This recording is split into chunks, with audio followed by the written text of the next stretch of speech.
हरे कृष्ण। ओम नमो भगवते वासुदेवाय। नमो भगवते वासुदेवाय। ओम नमो भगवते वासुदेवाय। ओम नमो भगवते वासुदेवाय। नमो भगवते वासुदेवाय। नमो भगवते वासुदेवाय।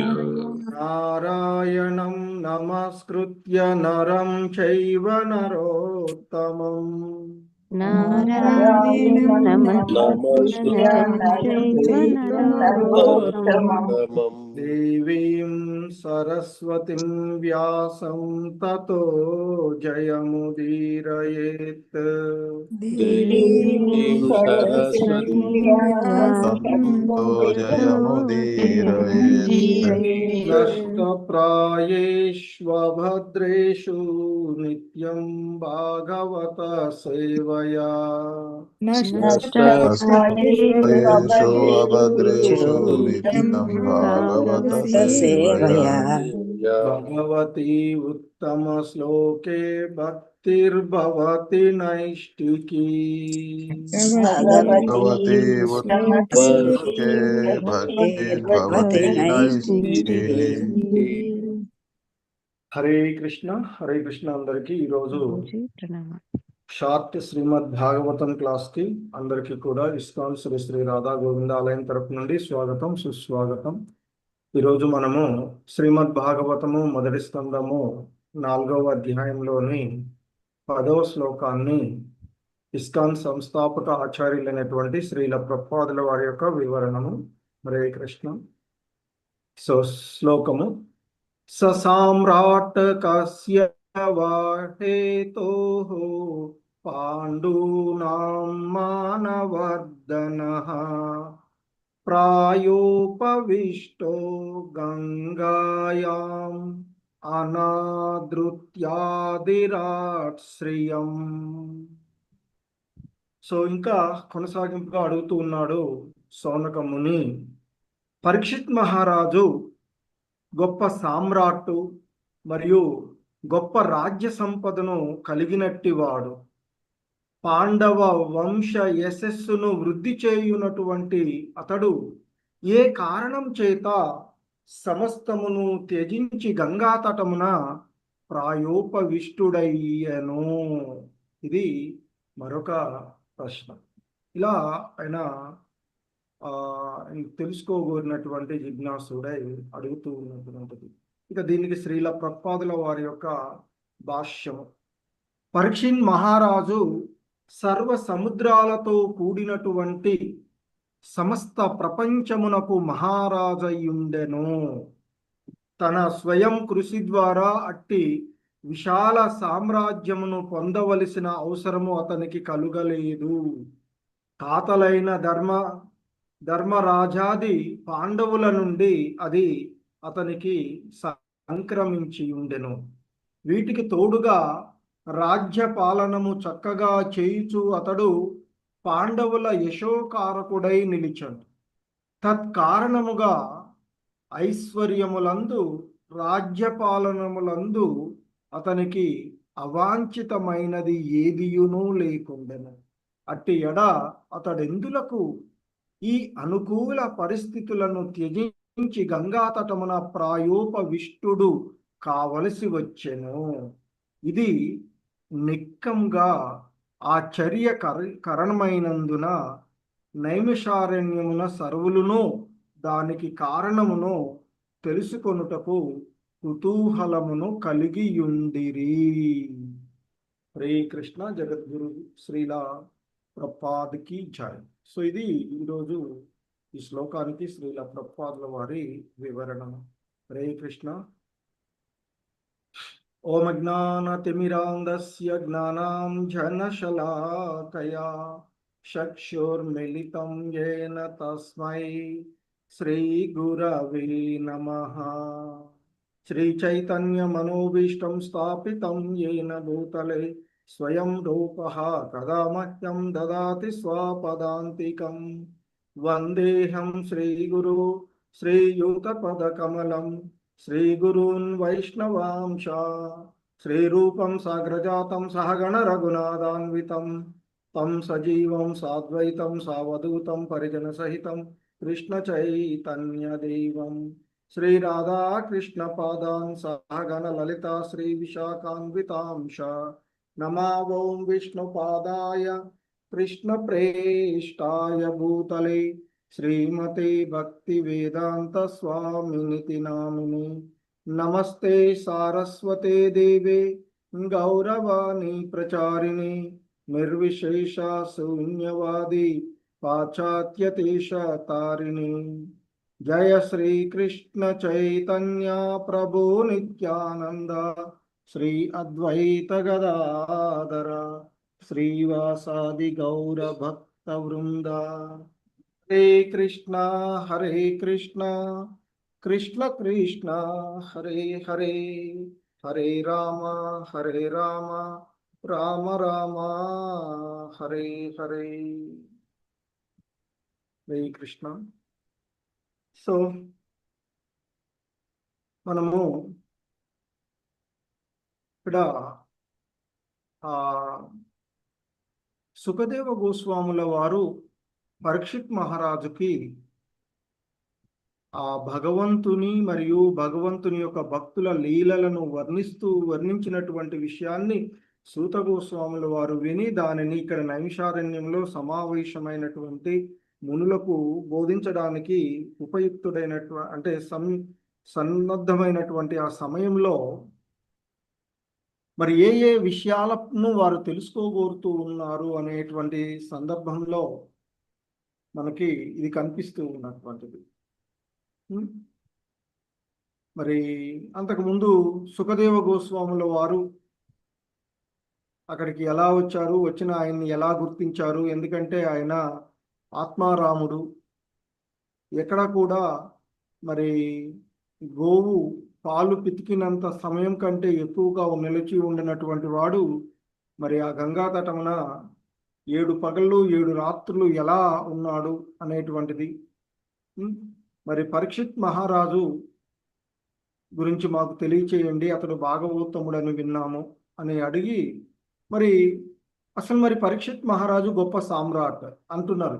ససామ్రాట్ కస్య వాహేతోః పాండూనాం మానవర్ధనః ప్రాయోపవిష్టో గంగాయాం అనాదృత్యాదిరాష్ట్రియం అంటూ మరి పరీక్షిత్ మహారాజ్ హరే కృష్ణ పరీక్షిత్ మహారాజు గొప్ప సామ్రాట్ అని మరి గొప్ప రాజ్య సంపదలను కలిగివాడు అని విన్నాము. మరి అటువంటి గొప్ప సామ్రాటు మరియు రాజ్య సంపదలను కలిగినటువంటి వాడు, ఇంకా ముఖ్యంగా చెప్పాలంటే పాండవ వంశ యశస్సును వృద్ధి చేయుచూ ఉన్నటువంటి వాడు. మరి అలా ఉన్నటువంటి ఆయన ఏ కారణం చేత సమస్త సామ్రాజ్యాన్ని తన యొక్క ఐశ్వర్యాలను, ఎందుకంటే ఇక్కడ చెప్తూ ఉన్నారు పరీక్షిత్ మహారాజుకి సర్వ సముద్రాలతో కూడిన సమస్త ప్రపంచానికి మహారాజు సామ్రాట్ అయి ఉన్నటువంటి వాడు. అటువంటి మహారాజు అయి ఉన్నటువంటి ఆయన అలాగే ఆ పాండవుల యొక్క కీర్తిని పెంచినటువంటి ఆ చక్రవర్తి పరీక్షిత్ మహారాజు ఏ కారణం వల్ల మరి మహారాజ్య సంపదలన్నింటినీ కూడా తృణప్రాయంగా వదిలిపెట్టి గంగా తీర ప్రాంతంలో ప్రాయోపవిష్టం కావించాడు అనేటువంటిది, ప్రాయోపవిష్టుడయ్యాడు. ఎందుకంటే మరి అంతకు ముందే యుధిష్ఠిర మహారాజు ధర్మరాజు శ్రీకృష్ణ భగవానుల వారి యొక్క అనుగ్రహం వల్ల తన మేనమామ కుమారుడుగాను తనకు సర్వము అయినటువంటి పాండవులకు సర్వము అయినటువంటి శ్రీకృష్ణ భగవానుని యొక్క అనుగ్రహము ద్వారా మరి ఈ భూమండలాన్నంతటికి కూడా తాను ఆధిపత్యాన్ని, ఎందుకంటే అక్కడ మొత్తాన్ని ప్రజలను సంరక్షించుకోవడానికి, మంచి పరిపాలన అందించడానికి ఆయన రాజసూయ యాగాన్ని చేసి భూమండలాన్ని అంతటినీ కూడా తన ఆధీనంలోనికి తీసుకొని చేసినటువంటి వాడు. ఏదో విస్తృతమైన రాజ్యకాంక్షతో కానీ సంపదలను కొల్లగొట్టడానికి ఆయన ఎప్పుడూ కూడా చేయలేదు. ప్రజలకు సరైనటువంటి రాజ్య పరిపాలన పరిగా ఉండాలి అనేటువంటి భావనతో మరి విశాలమైనటువంటి సామ్రాజ్యాన్ని అతడు ఏర్పరచుకున్నాడు. కానీ వారికి పాండవులకు పుత్రులు ఎవరూ లేకపోవడం వల్ల మనుమడైనటువంటి అభిమన్యుడు, ఉత్తర కుమారుడైనటువంటి పరీక్షిత్కి రాజ్యాభిషేకం చేసి వారి యొక్క మహాప్రస్థానం చేసినటువంటిది మనం చూస్తాం. మరి అలా అపారమైనటువంటి విశాలమైనటువంటి సామ్రాజ్యానికి అతడు మహారాజు. అది కాకుండా మరి అపార రాజ్యము, గౌరవము, శక్తి, సైన్యము, ప్రజాభిమానము, ధర్మపాలన ఇవన్నీ కూడా ఆయనలో ఉన్నటువంటివి. మరి అవన్నీ ఉండడం వల్ల పాండవుల గౌరవాన్ని కూడా ఆయన పెంచినటువంటి వాడు.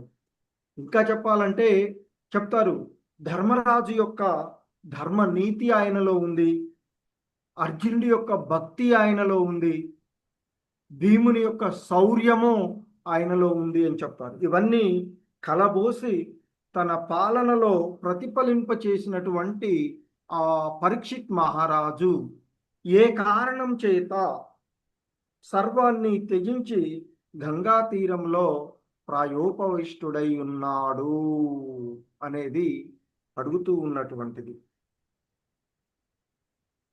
మరి వాస్తవానికి కారణం ఏంటంటే మరణ జ్ఞానము అని చెప్తారు. ఎందుకంటే ఒక బ్రాహ్మణి కుమారుని శాపం వల్ల 7 రోజుల్లో ఆయనకి మరణం ఖాయమైనటువంటిది. మరి అలాంటి సమయంలో ఆయన మరణం గురించి ఎప్పుడూ భయపడలేదు. ఇంతకుముందు మాతాజీ ఒకళ్ళు అడిగినట్లుగా ఏవో అందరినీ ఆశ్రయించి ఎక్కడికి ఏవి రాకుండా ఉండే విధంగా మరి వైద్యులను కానీ లేదా ఏవైనా తనను రక్షించేటువంటి వారిని ఆశ్రయించలేదు ఆయన. అలా అని చెప్పి ఆ రాజ్యాన్ని అట్లాగే అట్టిపట్టుకొని కూర్చోలేదు. ఆ సమయంలో వాటికి బదులుగా, అంటే భయపడడానికి బదులుగా, రాజ్యాన్ని పట్టుకొని కూర్చోవడానికి బదులుగా తనను రక్షించేవాడు ఎవడైనా ఉన్నాడా, వైద్యుడా, లేదా రాజర్షుల వీళ్ళ అనేటువంటి మునుల అనేటువంటిది ఆశ్రయించకుండా ఇప్పుడు నా జీవిత లక్ష్యం ఏమిటి అని ఆలోచించాడు. మరి మరణ సమయంలో ఆ భగవంతుణ్ణి ఆశ్రయించడం వల్ల, ఎందుకంటే ఆ చక్రవర్తి మహారాజు ఐశ్వర్యానికి విలువలేనిదిగా భావించాడు తన రాజ్యము, ఈ సంపదలు ఇవన్నీ కూడా. ఎందుకంటే మరణ సమయంలో ఏది కూడా తనతో రాదు.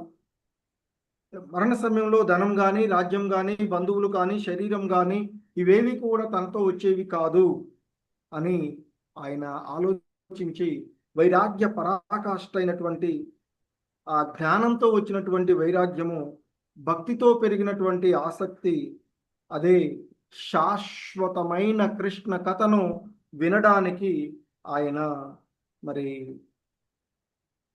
ఆ గంగా తీరంలో ఉన్నాడు. అందుకే ఇక్కడ వీళ్ళు అడుగుతున్నారు, గంగా తీరమే ఎందుకు ఆయన అక్కడ ఉన్నాడు అంటే, మరి ఆ గంగా అనేటువంటిది విష్ణు పాద సంభూతిగా చెప్తారు. విష్ణు పాదాన్ని తాకి వచ్చినటువంటిది. భక్తి మరియు పవిత్రతకు గంగా నది చిహ్నంగా ఉంటుంది. మరి ఆ గంగా తీరంలో ఋషులు అంతా కూడా అందరూ ఉంటూ ఉంటారు. అలా ఆయన అక్కడికి వెళ్ళి ఉండడం వల్లనే ఆ ఋషులంతా అక్కడ సమావేశం అవడము, అదే సమయంలో సుఖదేవ గోస్వాములు వారు అక్కడికి రావడము, భాగవత ప్రవాహం ప్రారంభమైనటువంటిది. భాగవత ప్రవాహం ఒక నిరంతర ప్రవాహం లాగా 7 పగళ్ళు 7 రాత్రులు ప్రారంభమైనటువంటి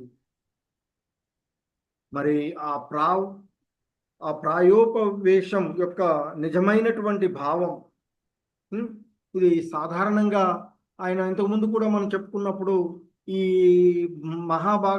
భాగవతాన్ని గురించి వింటూ ఉన్నటువంటి సమయంలో ఆయన 7 పగళ్ళు 7 రాత్రులు మరి ఆహార పానీయాలు మానాడు అనేది చెప్పినటువంటిది.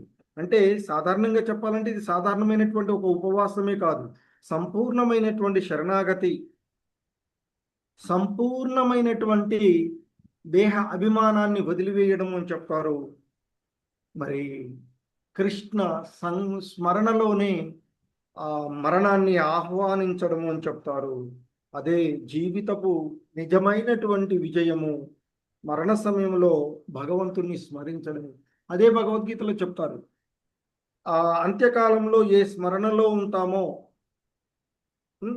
చెప్తారు కదా, అంతకాలేచ మాం ఏవ స్మరణం అంటూ శ్రీకృష్ణ భగవానుడు భగవద్గీతలో చెప్పినట్టుగా మరణ సమయంలో శ్రీకృష్ణ భగవాన్ని స్మరించినటువంటి వాడు ఆయనను పొందుతాడు. మరి పరీక్షిత్ మహారాజు ఈ సిద్ధాంతాన్ని మనకి ఆచరించి చూచినటువంటి వాడు. సో కనుకనే ఆయన మరి తాతలైన ధర్మరాజాది పాండవుల నుండి అతనికి సంక్రమించినటువంటిది, ఎంతో చక్కగా పాలన చేస్తూ ఉన్నటువంటి వాడైనా, పాండవుల యొక్క యశస్సుకు పెంచినటువంటి వాడైనా, ఐశ్వర్యంలో ఎందు కానీ రాజ్యపాలన ఎందు కానీ అతనికి అవాంఛితమైనది ఏదీ లేకపోయినటువంటి వాడైనా కూడా మరి ఎందుకు అతడు అలా చేశాడు అనే దానికి మనము ఆ విధంగా సమాధానాన్ని పొందవచ్చు. సో దీన్నే ముందు ముందు కూడా మనకి చెప్పబడుతుంది, అది చూద్దాం. హరే కృష్ణ. జగద్గురు శ్రీల ప్రభుపాద్ కీ జై. సో ఎవరికైనా ఏవైనా సందేహాలు ఉన్నా మీరు ఏదైనా యాడ్ చేయదలుచుకుంటే